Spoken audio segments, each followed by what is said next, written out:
Bom dia. Tudo bem? Ah, muito bom. Okay, that's enough.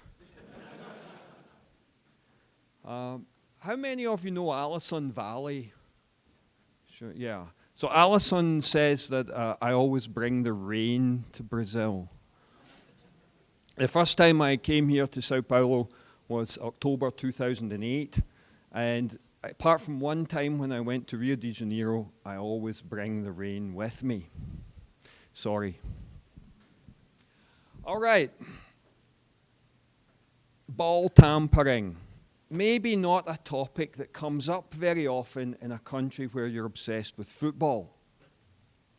What does ball tampering mean to you? Probably nothing, because you don't play sports where people care about it. But earlier this year, ball tampering was big news internationally for what became known as Tapegate. And I'd like to compare Tapegate with Deflategate. And you're going to learn something about sports they play in other parts of the world. Australia versus the United States of America in this competition. Does anyone recognize the gentleman on the right-hand side? He's better known here in Brazil as Gisela Bündchen's husband. Right, so on the left-hand side, actually the most globally famous person in this picture isn't Tom Brady. It's the guy in the middle of the other three, Steve Smith, the captain, or the now former captain of the Australian cricket team, because almost everybody in India recognizes Steve Smith, and probably nobody in India knows who the heck Tom Brady is. So we've got Steve Smith at the time, the captain of the Australian cricket team, and Warner and Bancroft, the vice captain, and one of the other players on the team. And the three of them conspired to tamper with the cricket ball in the third test match against South Africa in Cape Town in February of this year. Meanwhile, Tom Brady is infamous for deflating footballs in the semi-final of the American Football Championship some years ago, right? Gisela Bündchen's husband. Okay, so what happened? The third test in South Africa in Cape Town, actually March of 2018, Bancroft modified the condition of the ball by hiding a piece of sandpaper in his pocket. And Bancroft isn't a bowler, so he's a fielder. But the cricket players, they often pass the ball around before the bowler gets the ball. And when the ball was being passed to Bancroft, and he was surreptitiously modifying the condition of the ball with what people thought was a piece of tape from his pocket. And the TV cameras caught him.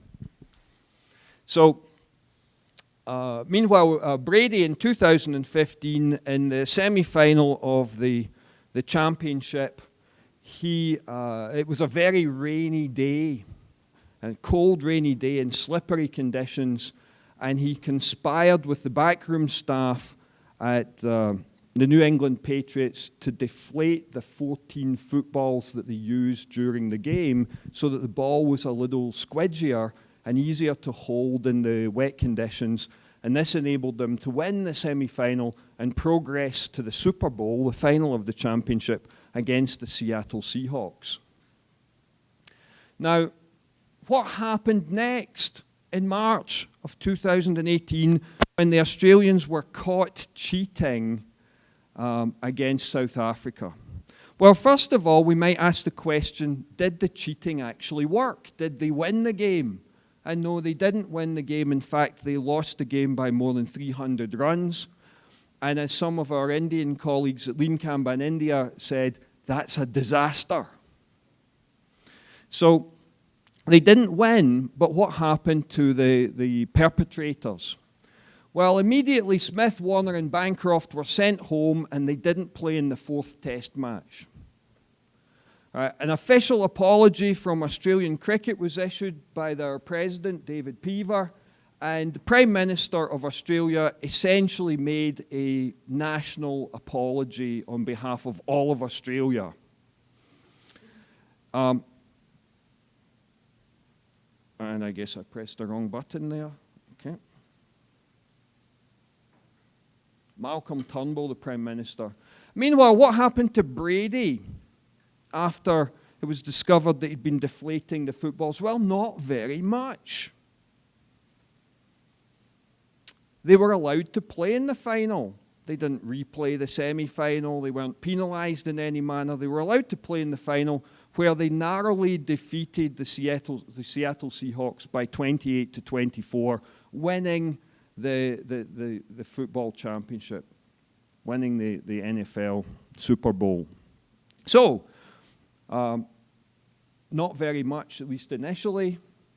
Meanwhile, Smith and Warner were banned from leadership positions for 2 years. Bancroft was banned from a leadership position for the rest of his life. All three were banned from Australian domestic cricket and international cricket for 1 year. All three were banned from Australian, that's a duplicate bullet point there, something. The team coach, Darren Lehman, although he was exonerated of any wrongdoing and apparently had no idea that they had created this conspiracy, he resigned anyway because it happened on his watch and he was embarrassed that he'd created a culture where the players felt that cheating was acceptable.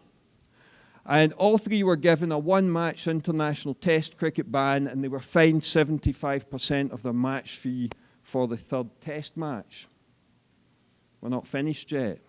Smith and Warner were banned from playing in the Indian Premier League for 1 year. Smith had to resign his captaincy of the Rajasthan Royals, and Warner resigned his captaincy of the Hyderabad Sunrisers, and they lost $1.6 million each in salary for that Indian position. They lost a year's salary for their club cricket in Australia, and of course they lost future match fees for playing for Australia. In addition to that, Steve Smith had what we might call his Lance Armstrong moment. If any of you know a little about cycling, you'll understand that Lance Armstrong was a famous cyclist and he won the Tour de France 7 times. And then it was discovered he'd been cheating. Well, on one single day, all his sponsors withdrew their sponsorship, and it cost him $70 million. Armstrong calls it the $70 million day, when companies were calling up and saying, sorry, we can't be associated with cheating. So what happened with Steve Smith? His main sponsor was this breakfast cereal called Wheat Bix, and that cost him several $1 million, the cancellation of that contract. It was his Lance Armstrong moment. So the idea that we might rough up the ball a little bit with some sandpaper, very career-limiting move. Meanwhile, remember that at this point, nothing has happened to Tom Brady. They've been allowed to win the championship. So what happened next? Well, after the close season, before the next season started, Brady was suspended for 4 games. He wasn't allowed to play the first 4 matches of the next year's tournament. And his team were fined $1 million, and they lost what's called 2 draft picks, the ability to choose young players graduating out of college to join their team next year. And that was it. In other words, the penalty for the New England Patriots was significantly smaller than the penalty for either Smith or Warner. So, did the Australians overreact? What do you think? Cheating at cricket, still lost anyway. South Africans got to gloat a little bit about it. Was it an overreaction? These guys have lost millions of dollars worth of salary, and it's destroyed their careers, at least for a while. Generally, the body language in the room says, no, you don't think it was an overreaction. So that would imply that we think there was a bit of an underreaction by the Americans with respect to Mr. Gisela and the soft footballs. Right? So why do the Australians react the way they did? Playing cricket is core to the Australian identity. Sports are core to the Australian culture. These dapper young people here are from the Australian Olympic team. A sense of fairness is also a core Australian value. The expression fair go and fair dues is core to the Australian dialect of English known as strine. Fair go, mate, is a very common Australian expression. That fairness is so core to who they are as Australians, the idea that they might have cheated, especially at cricket, requires the Prime Minister to go on television and apologise for it. So ball tampering, it just isn't cricket. That's a common language expression in English. Right? We associate the playing of cricket with inherent fairness. So Malcolm Turnbull's national apology largely amounted to, if we were to paraphrase it into a single sentence, I'm terribly sorry, we really aren't a nation of ball tamperers. Meanwhile, at the fourth test match, the South Africans really had some fun with it. Right? That they had discovered it was sandpaper and not yellow tape, and they decided to sort of rub the Australian nose in the mess that they had made. Right, so the sanctions against Smith, Warner and Bancroft reflect just how deeply offended Australians were. Identity wins.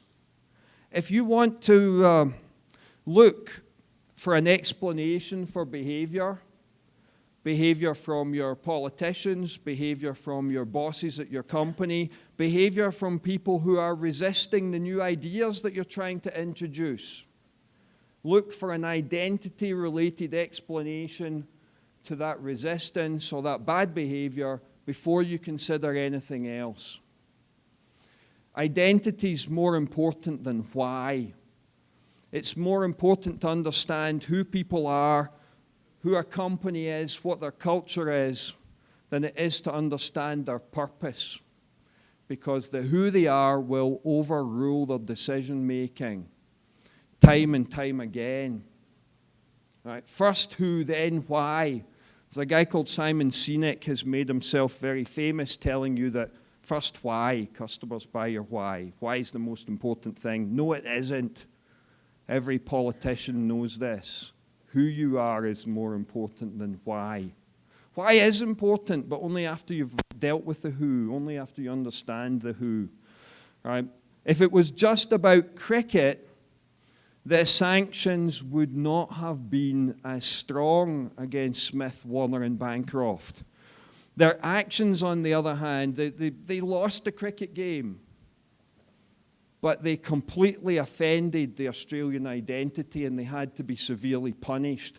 They had to be held up so that other people will not think of tarnishing the Australian good name in the future.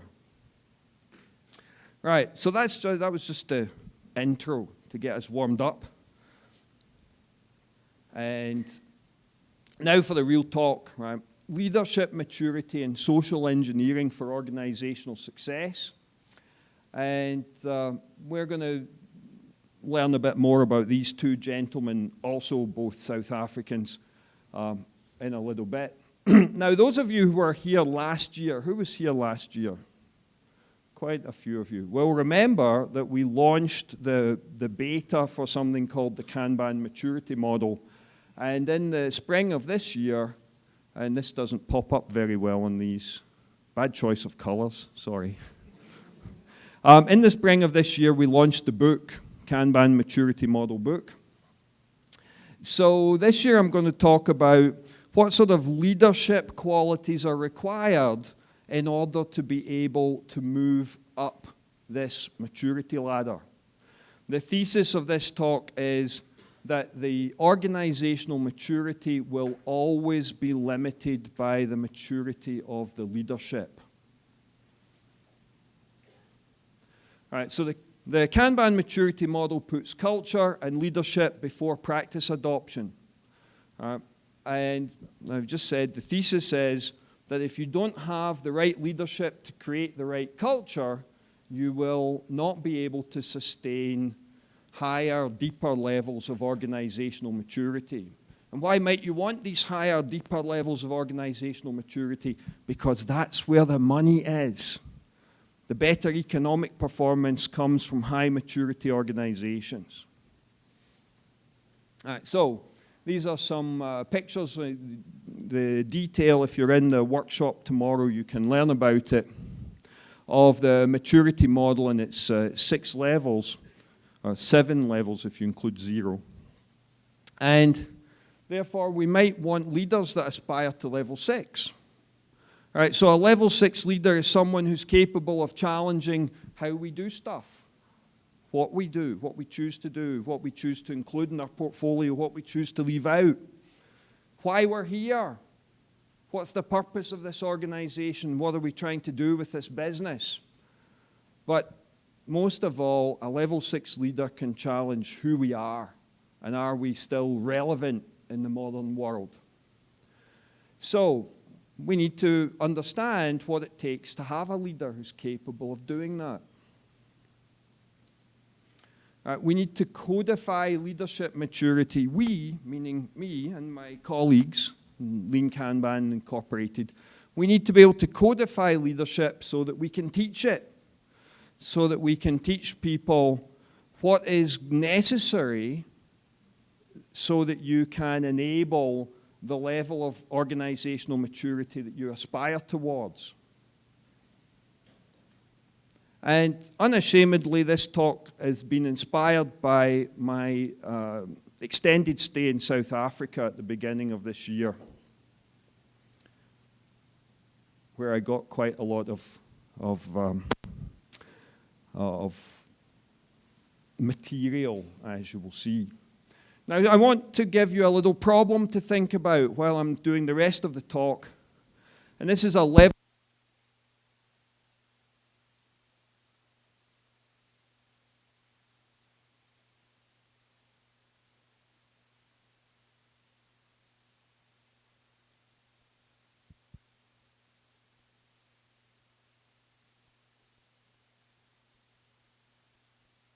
Okay.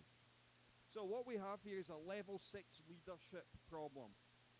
Now, this young man with the cap on in the middle is a white supremacist who is waving an old flag. And this is the flag of the Republic of South Africa dating from the 1930s. Now, it's actually his constitutional right to wave this flag. And the authors of the Constitution were Nelson Mandela and Cyril Ramaphosa and Thabo Mbeki and some other politicians in the mid-1990s. But he's waving this flag in a nasty and provocative manner because he thinks white people are better than everybody else. Black people, various other colors of race and ethnicity that might be present in South Africa. And while I was staying there, the Nelson Mandela Foundation filed a petition with their, I think it's called the National Equality Court, to have the display of this flag banned, to modify the South African Constitution to make flying this flag illegal. So, the question for you at the end here today is, should they do it? Should they change South Africa's constitution and ban the old flag or not? These are the sort of tough problems that level 6 leaders actually have to cope with.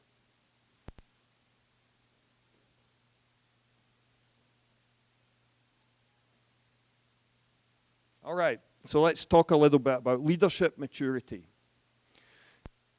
Levels in the Kanban maturity model.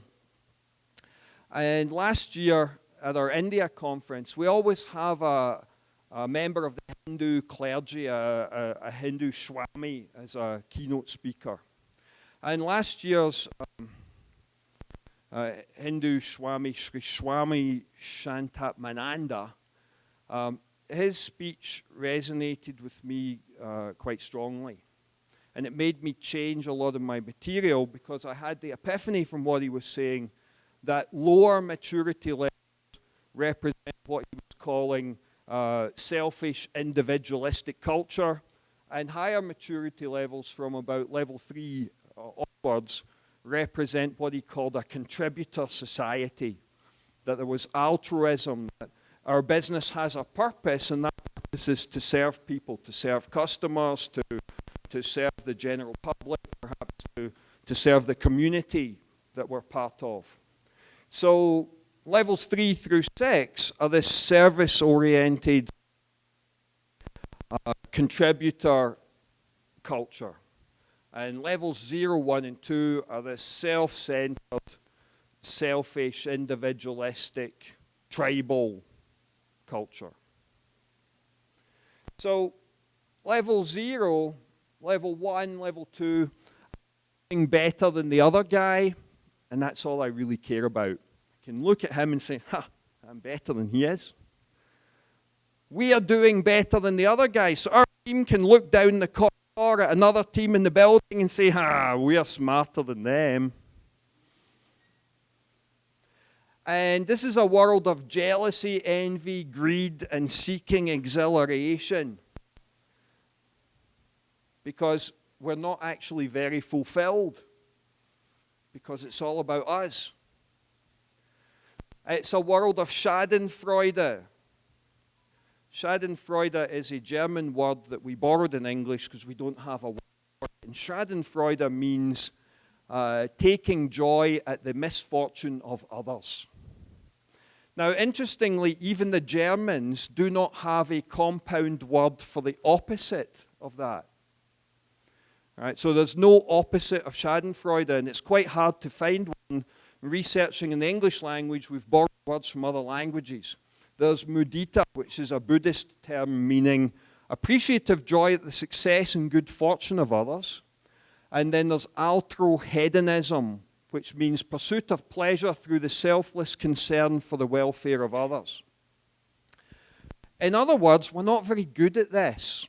We're not very good at enjoying somebody else's success. But we're very good at laughing at people when for example, they cheat at cricket. Right. Low levels of maturity, it's low energy, lazy leadership. Right? It's leadership that invokes identity, it's popularism. It's leadership that encourages high levels of social cohesion. The whole idea that somehow we are great because we are white and the other people are not white. The white supremacist argument. We are better than them. That's lazy leadership. It doesn't really require that much energy. And it's about conformity and intolerance and excommunicating people who don't conform. We'd rather have a small tribe of everyone that believes in what we're doing, and anyone who dissents, get rid of them. Low-level leadership, energy levels. Meanwhile, higher maturity levels, 3, 4, 5, 6, deeper, more intensive, high-energy leadership. The leader has to provide a sense of purpose. Why are we here? What is it we're trying to do with this business? And is that a just cause? Is it something that people actually want to get behind and feel good about doing? They need to define and communicate that why. Every employee needs to know why we're here. In fact, every applicant for the job should understand that, and that's why they're coming. They believe in the cause and the mission, the purpose of our business. And the high-level leaders actively manage the identity, and they make the values system very explicit. It's understood what we believe in, why we believe in it. All right, they invest in the improved capability of people.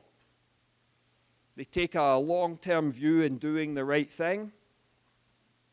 And they constantly challenge the how and the what we do, the why we exist and the who we are. It takes a great deal of energy to be a level 6 leader. The last bit of analysis here, low maturity, right? So low maturity is a relative measure that I don't care if we're winning as long as we're doing better than the other guys. So if you have a football team that you like, as long as your rivals across the city are doing worse than you are, it doesn't really matter whether you're winning or not. As long as if you're a Manchester United supporter and Manchester City aren't doing as well as you can laugh at them. Schadenfreude. Right? We don't care if we're winning so long as our rivals are losing. This is low maturity behavior. Good about ourselves just because the other guy's worse than us. There's no absolute measure in low maturity leadership. Where higher maturity leadership, it's measured in absolutes. How many of you are parents here? Not that many, well, quite a few. Keep your hand up if there's an official bedtime for your children. Okay, so have you ever had your children argue, oh, the kids down the street, they go to bed half an hour later. Bedtime should be altered. Yeah, I remember being that kid, making that argument. And my mother saying, I don't care what the other kids in the neighborhood do. I decide when you go to bed. I decide when it's bedtime. And bedtime is whatever it was, 8:30.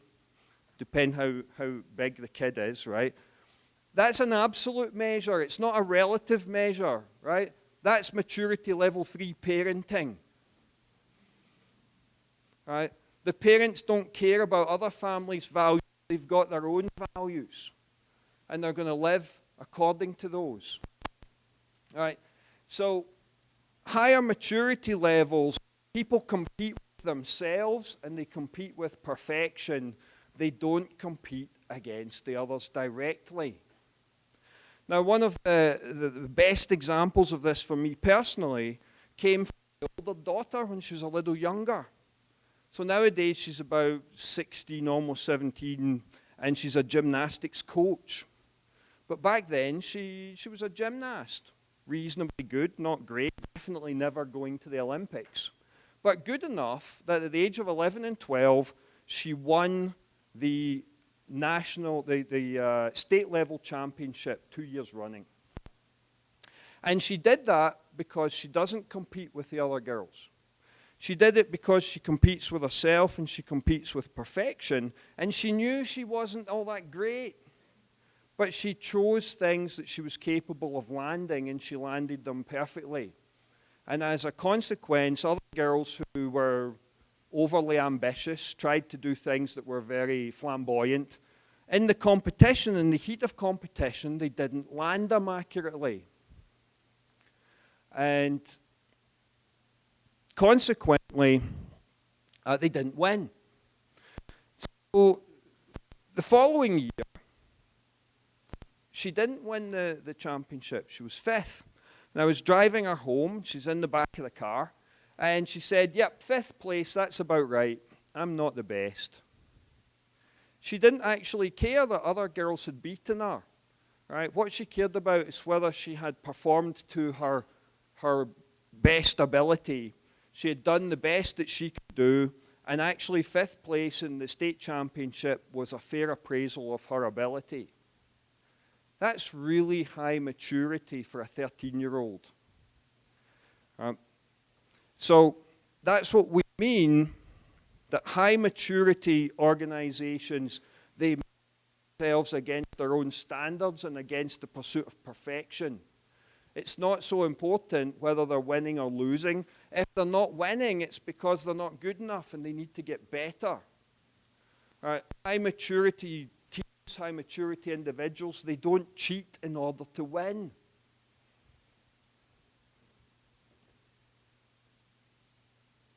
All right, so I want to give you some examples of leaders to help you get your head around this concept.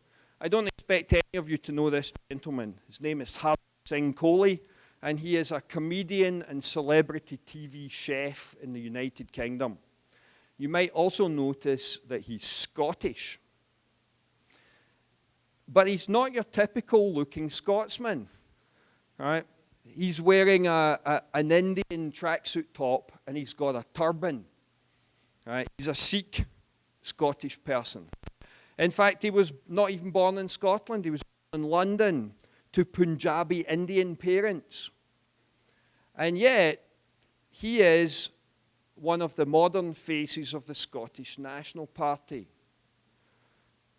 That when there's an election in Scotland, late at night on the TV, he might be the guy who's representing the National Party in the interviews and the analysis of the election.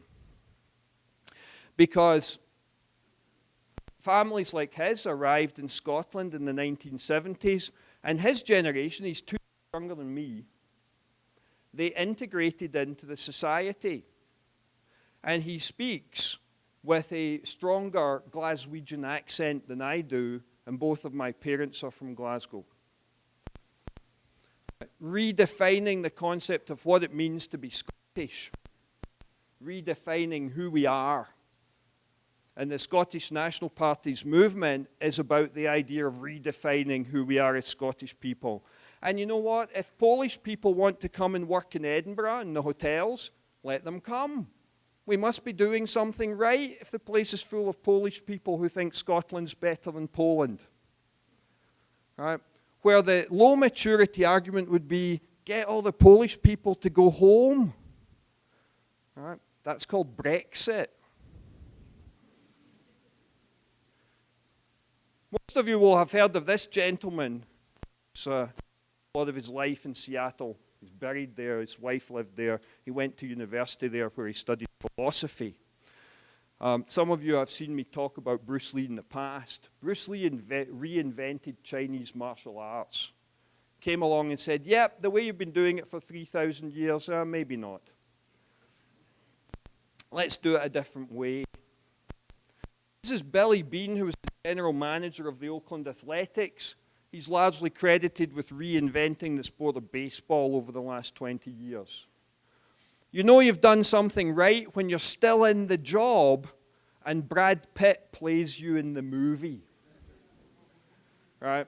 Now here's a quote from the movie script, if we can get it to come up. Yep, this is the new direction for the Oakland Athletics. We're card counters at the blackjack table and we're going to turn the tables on the casino. He was introducing qualitative management, statistical analysis, or a different kind of statistical analysis in how they selected the players. It represents an identity change for the Oakland Athletics, and in the bigger picture, and why they made the movie about it, is it represented an identity change for the entire sport of baseball. And not everybody liked it. This is Marissa Mayer. She's probably best known as one of the founders at Google. But later on, she became the chief executive of Yahoo. Now, does anyone remember how Yahoo got started? What was Yahoo when it first started out? It wasn't a search engine. It was a portal. Now, back in the days when Yahoo got started, the search engine was something called Alta Vista, right? Now, what was wrong with Alta Vista? It wasn't very good. Right? It wasn't really fit for purpose. So we needed portals to be able to find stuff on the internet. Yahoo became the best and the biggest of those.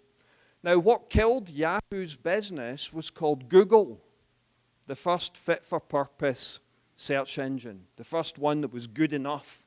And it made Yahoo's core business as a portal irrelevant. It stole their But by that time, Yahoo was very rich. So it had lots of money, so it didn't just die. And about 15 years later, Marissa Mayer became the chief executive, and she inherited a zombie who was this very rich zombie that had been kind of wandering around aimlessly, trying all businesses with no sense of purpose. And she was smart enough to realize this business doesn't have an identity. It's a zombie. And she had to give it an identity, and she was to reinvent them as a media business.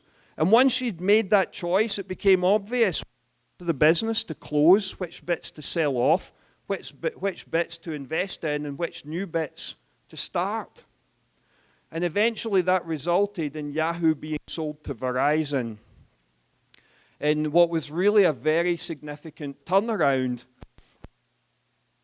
to change the culture at that company as well. It's his identity. Right? In a famous phone call that got her a lot of bad press because people didn't understand it, this is paraphrasing. What she said was, we don't value Yahoos who sit at home in their pajamas on VPN. We value the Yahoos who come into the office and work collaboratively with their colleagues. That is a change in the value system. It's a change in the identity of Yahoo. And as long as she carries that through, her decisions and actions and those of the leadership reward the people who come into the office and work collaboratively, then the culture will change in the company. This is identity and cultural change in action. This is level 6 leadership. This is Richard Branson. What's the identity of the Virgin Group? Branson, that's probably the best answer, because they're a label, but really they are. They're not a retailer, but they are. They're not a travel company, but they are. They're not an airline, but they are. They're not a communications company, but they are. They're not a media company, but they are. And they're not a fitness company, but they are. And we could keep going. Yahoo is basically a brand and a very simple concept. And this is just a snapshot. On any given day, you can do this. Make a snapshot of all the Virgin companies. And it's a very large collection.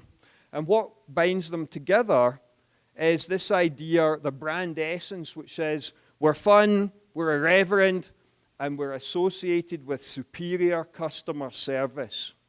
Virgin enters businesses when everyone else is already doing it badly. And they enter the business and they create a fit-for-purpose service that people love.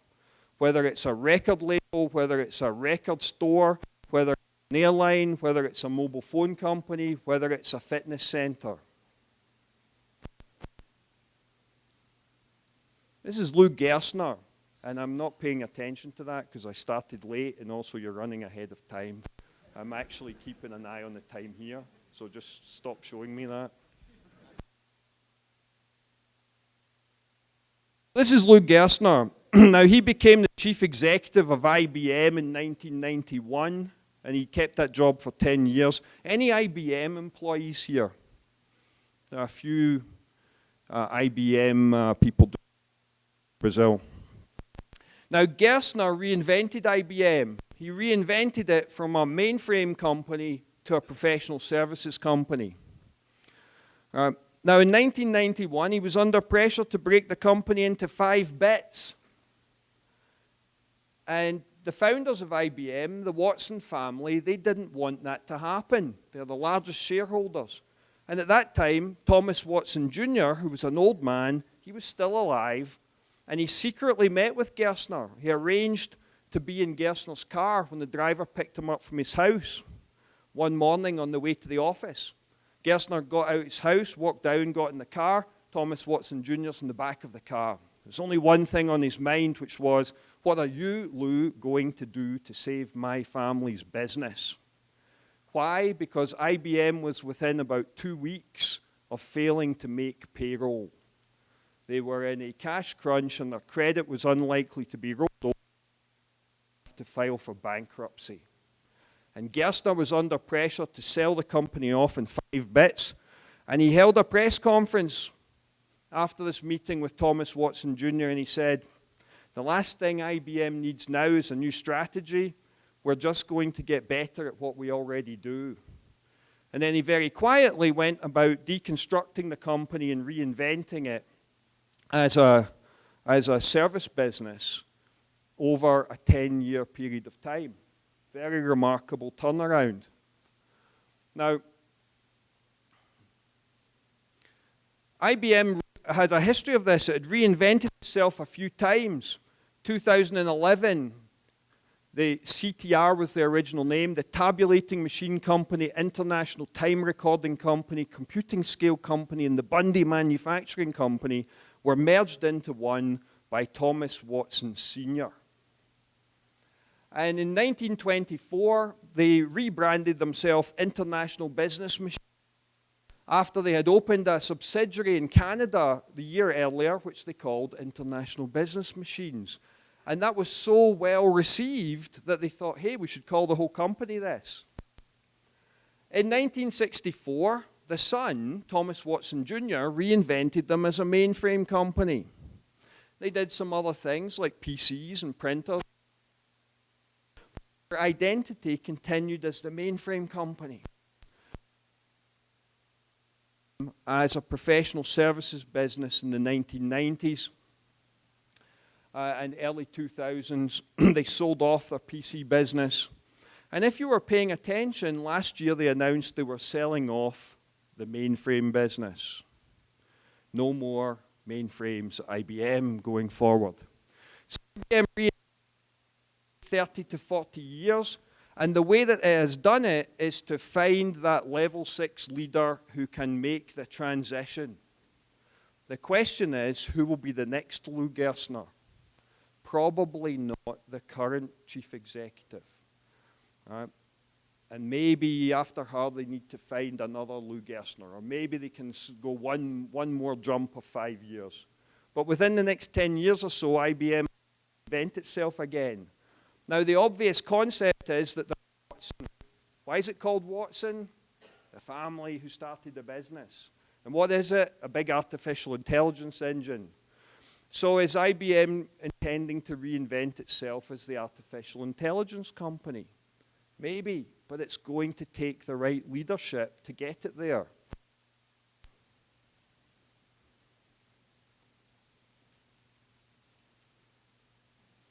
This video clicker's really slow.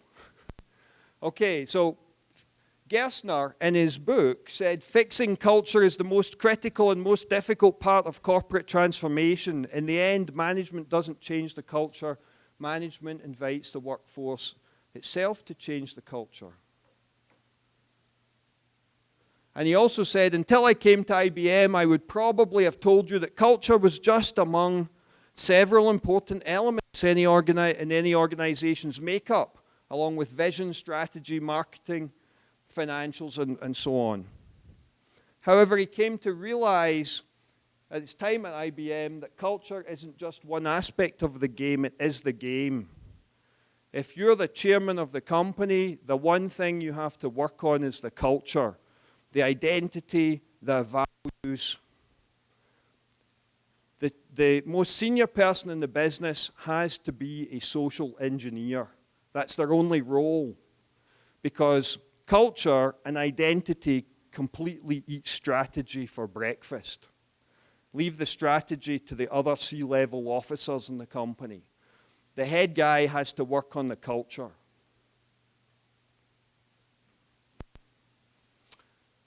Nelson Mandela. Why have I picked this photograph? This is a picture of Nelson Mandela in 1995 awarding the Rugby World Cup to Francois Pienaar, the captain of the South African team. And South Africa had just returned to international sport after the many years of sanctions during the apartheid era. So this was, of course, important for South African rugby, but what was more important was what it did for the South African nation. Now, you might think, of course, the president's wearing the South African rugby jersey.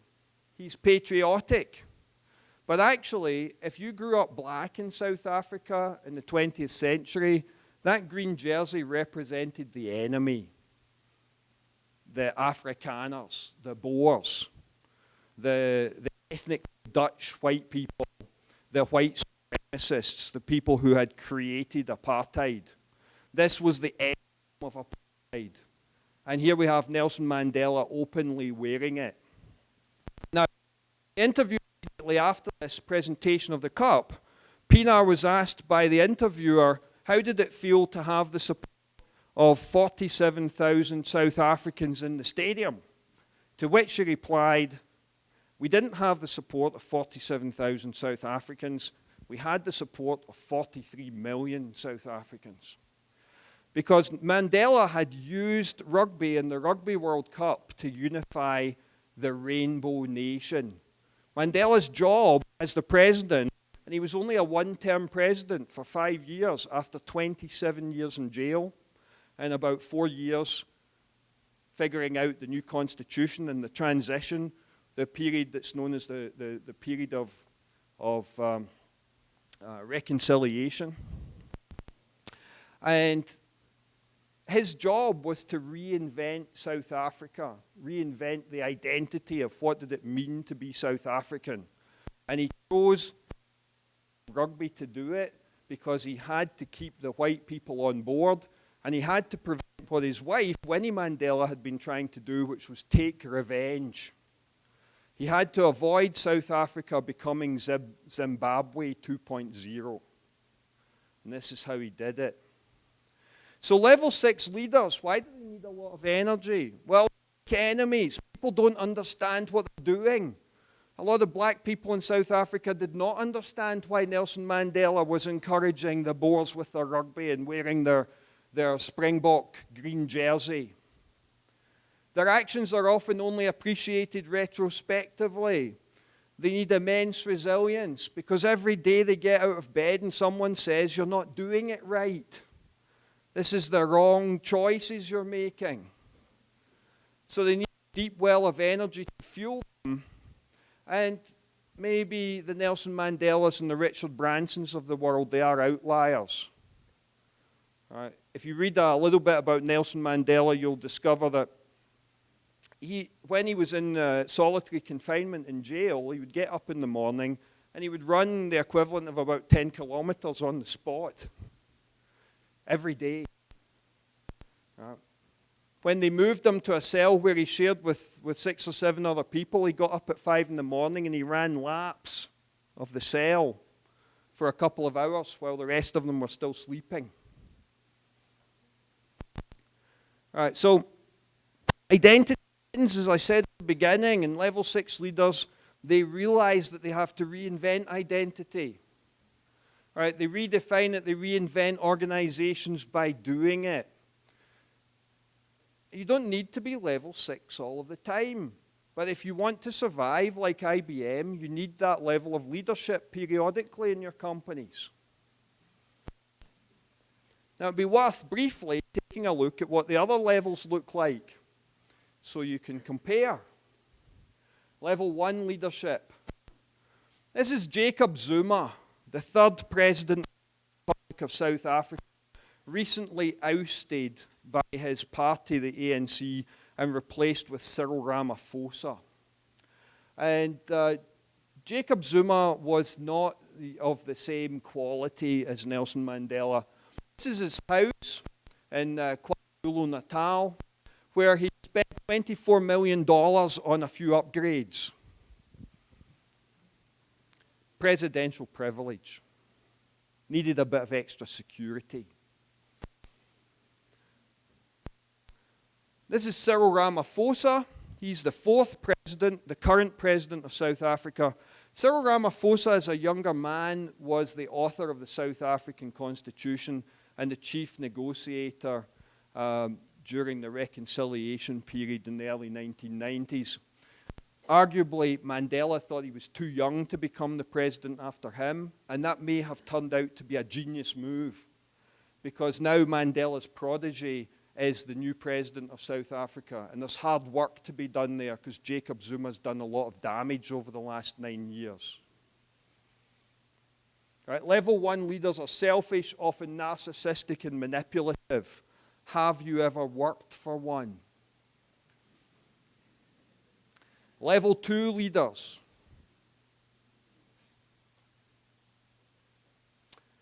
So we're still in South Africa, we're still in Cape Town. Cape Town is the first big city in the world that might run out of water. In fact, they've been so close to that they've been able to predict, to forecast when it would happen. It was actually forecast to happen on the 12th of April this year. It didn't happen because they took action. And they refer to the day that they run out of water as day zero. Now, to give you an idea, Cape Town's about 4.5 million people. About 2.5 million of them live in what are called townships, which is government housing, but it's not. It's for lower income people, and shanty towns, which you know as favelas. So, what happens if a population of 4.5 million, where there are a few 100,000 rich white people and a couple of million not white people living in a favela, what happens if that city runs out of water and the rich white people start importing water in tankers, in trucks? What do you think is going to happen in Cape Town on day one after day zero? Civil war, maybe. Certainly a lot of civil unrest. And historically in South Africa, the civil unrest thing's been pretty messy. And that's a very British understatement I'm making there. So that's the background. And this is Patricia de Lille, the mayor of Cape Town. Now, the solution to Cape Town's problem is desalination, to take water from the sea and desalinate it, remove the salt. Patricia de Lille believes that desalination is too expensive and that Cape Town can't afford it. Really? But it could afford, a small civil war in the event that we hit day zero. So Patricia de Lille's own party, the Democratic Alliance, they don't trust her enough. They wanted rid of her, but because of the rules, they couldn't just fire her. So they filed a motion of no confidence in the town hall. And the opposition party, the ANC, Nelson Mandela's party, they voted for Patricia de Lille. And they protected her, so she's still the mayor of Cape Town to this day, even though her own party all voted against her. Now, why did they do this?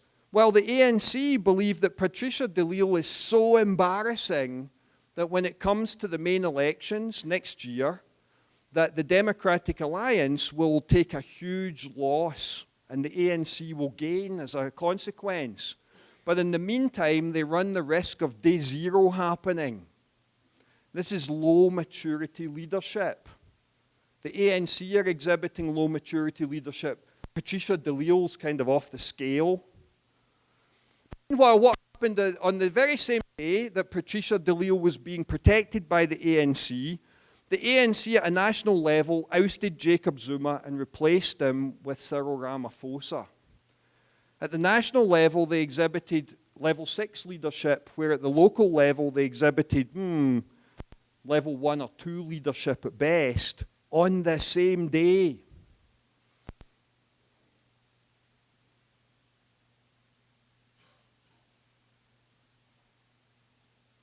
Right, level 2 leaders are tribal. They promote relative assessment. They make others look bad in order that we might look better in comparison. Can you think of any national leaders on a global political scale that have been doing that recently over the last few years? Right. Freedom's enabled by purpose. I mentioned this gentleman, Sri Swami Shantamananda. He said that if you're self-centered, if you're only focused on yourself and your individualistic concerns, you're a slave. You're a slave to your job, to the wages, to the mortgage that you owe on your house, and so on. And what sets you free is contributing, service to others. Freedom is bound in your identity, and you need to adopt a broad, expansive sense of your identity to set you free. And shift from a victim mentality to a contributor mentality to set you free and achieve fulfillment. So, we'll skip this. You know this guy. He's a victim, right? Dilbert's a slave. He's not free. This is the world of Schadenfreude. Dilbert blames his boss and his boss's bosses for everything, and he rejoices in being a victim. Low maturity organization, low maturity behavior. Right? Deeper maturity sets you free, customer service, respect, understanding, and so on. Here's Richard Branson, obviously in India for some promotional event. And the way Richard Branson runs the Virgin Group, and the whole idea that they have a purpose, and that purpose is better customer service in every market they enter, that sets them free. Level 3 leaders, therefore, have customer service at their heart. So here's a guy who's had some bad press recently, Travis Kalanick of Uber. And the reason really is that Uber were focused on offering you better service as a customer. But hey, if you're a driver, well, you have to sleep in the car, you don't earn enough money, you can't afford to service your vehicle, you can't afford to buy a new vehicle. Oh, and regulations, what are they? Right, so as a consequence, it got its license taken away in Austin, Texas, in London, a bunch of other cities, and the entire country of Denmark. Level 3 leaders might be driven by a sense of purpose, but it's martyrdom. Level 4 leadership. What does that look like? Well, who did they replace Travis Kalanick with? This guy, Dara Khosrowshahi, the former chief executive of Expedia. And he's there to fix all the problems that Travis Kalanick didn't pay attention to. Regulations, playing nice with authorities, creating pricing that enables drivers to make a decent living, that enables them to service their vehicles, to replace them periodically. In other words, a long-term, survivable, robust business, and not a fragile one that had been created just to inflate the stock price. This is one of his former competitors and one of our clients, Dunn, who is the CEO of eDreams or Digio, which is the second largest online travel agent in the world after Expedia, and they're based in Barcelona. These guys are risk managers. Right? They manage and they lead sustainable long-term businesses. That finally, for level 5, the one we haven't covered yet, what does that look like? This is Bruce McLaren, the founder of the McLaren Formula One team. I know here in Brazil you're quite fond of Formula One racing. You've been quite good at it over the years too. So Bruce McLaren, of course, died in 1970 in a training accident. But he founded the McLaren company. And if we look at this, to do something well is so worthwhile that to die trying to do it better cannot be foolhardy. It would be a waste of life to do nothing with one's ability, for I feel that life is measured in achievement, not in years alone. Bruce McLaren relentlessly pursued perfection. And back then, that meant things like he crashed the car in practice, and now they had to rebuild it before the race. And I saw him in an interview where he said, yeah, the mechanics are rebuilding the car right now. And it's really important that we don't rush, even though the race is coming up in the next couple of hours. Because if the mechanics rush to put the car together, there might be a loose nut. And that could cause some piece of equipment to come loose in the car, and that's when drivers get killed. And if you look at all the deaths in Formula One over the last 20 to 30 years, they have all resulted in some form of mechanical failure on the vehicle. Bruce McLaren was trying to eliminate that in the 1960s. It wasn't the immediate successor. Ron Dennis backed his company into McLaren in the early 1980s, and he completely understood McLaren's ethic. McLaren have the reputation, if you like, as the only retentive perfectionists in Formula One. They have people show up a day before the rest, everyone else does, and they clean the garage that they're being allocated in the pit lane and they repaint it. When they move in for the race weekend, it's a freshly painted garage. They're the only team in Formula One that does it. McLaren doesn't want a speck of dust coming if they didn't bring it with them. This is how much they pursue perfection in what they do. You could argue that recently McLaren kind of lost its way. And notice that they've been trying to rediscover their identity. The McLaren cars are orange recently. Have you noticed that? Formula One fans in the room? Orange cars. Why? Why are they orange? Bruce McLaren's cars were orange. It's the same color. They're trying to rediscover their original identity. Alex Ferguson, the manager of Manchester United for 26 years, ruthless pursuit of perfection. Right? The most successful sports team manager in any professional sport in the history of mankind. Ruthless pursuit of perfection. But did Alex Ferguson reinvent football? No. Level 5, not level 6. Level 5 leaders relentlessly pursue perfection. They desire to be the best. They lead the fittest for purpose organizations. They raise the standards, perhaps, within an industry. Did Bruce McLaren raise the standard at Formula One? Yes, he did. Who came after him? Niki Lauda. Ferrari during the 1970s raised the standards. Then Ron Dennis and McLaren and Honda raised the standard again. And nowadays, if you're not a level 5 organization, you can't compete in Formula One. There's no room for amateurs in there. So, just to wind it up, the conclusion of all of this. An organization's maturity is limited by its leadership maturity. And hopefully now you've got a way of assessing that. You can look around you and think of these examples that David has shown me here. My own boss, my boss's boss, the people I know and work with and collaborate with, where do they fit? And that'll tell you about how far you can get. Because what happens if you have, say, a level 2 leader and you're in there as the change agent, as the agile coach, and you're trying to create a level 4 organization? What do you think happens? Eventually, the leader gets tired of all of that, fires you, and everything regresses back to level 1 or level 2. It's their comfort zone. So part of my challenge, and what we're doing now with our Kanban coaching masterclass curriculum and an extension to the KMM that we'll publish next year called the Leadership Practices Extension, is developing guidance and training and leadership development material so that we can develop the leaders to enable their ambition.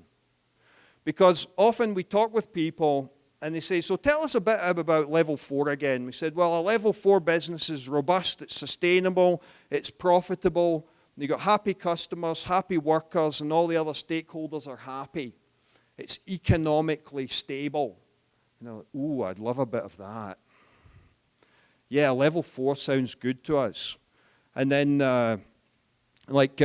Captain Jean-Luc Picard, they're like, so plot course for level 4. Warp speed. Make it so, Pablo. And if the person issuing that order is a level 2 leader, they're just never going to get there. We need to figure out how to make those people the level 4 leaders of the organization they aspire to lead. So we're working on that. Maybe next year we'll be able to share that with you. Maybe we'll be able to teach it in a class next year. Level 1 leaders are selfish. Level 2 leaders are tribal. Level 3, they're altruistic and purpose-driven, but they might be martyrs, or at least they expect you to be the martyrs. Level 4 leaders are risk managers. Level 5 are relentless perfectionists. And level 6 are the social engineers, the culture and identity managers. So, should the South Africans change the constitution and ban the old flag? What do you think? How many of you think that they should leave the constitution alone and try to be as tolerant as they can with nasty white supremacists like we saw in the photograph? Pablo's got his hand up. Anyone else? You're obviously very shy. Of you ban the flag? A little bit more. Well, my personal opinion on this is that they shouldn't ban the flag. Can we try the other phone? It's also dead.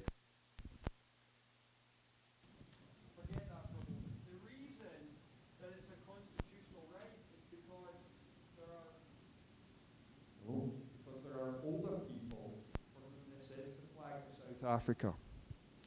And allowing people to continue flying it is an indication that tolerance is a core value of the Rainbow Nation. And if we ban this, we're not as tolerant as we used to be.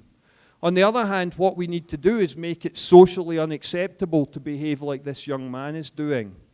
Now, perhaps 20 years from now, 25 years from now, there's no one left alive for whom this is the South African flag. They've all passed on. And all the younger people grew up with the new flag in the Rainbow Nation. They don't remember a time before Nelson Mandela. Maybe then, if there's still guys behaving like this, then you tighten up the legislation. But for now, at least my own personal opinion is they should leave it alone, and they should encourage South Africans, particularly white South Africans, to discourage this type of social behavior and to communicate to their friends, to their neighbors, to their children, that it's unacceptable social behavior. Don't ban the flag. If you ban the flag, you strengthen the value of it. And if we ban the flag, do you think this young man will stop flying it? No, he'll fly it more. And he'll want to get arrested. He'll want to get on TV. They'll want to have show trials. They want to challenge the Constitution in the Supreme Court. Things will get worse, not better. Right? Ban the flag communicates intolerance. It communicates that there's an enemy of this group. Better to ignore them. And with that, thank you all very much.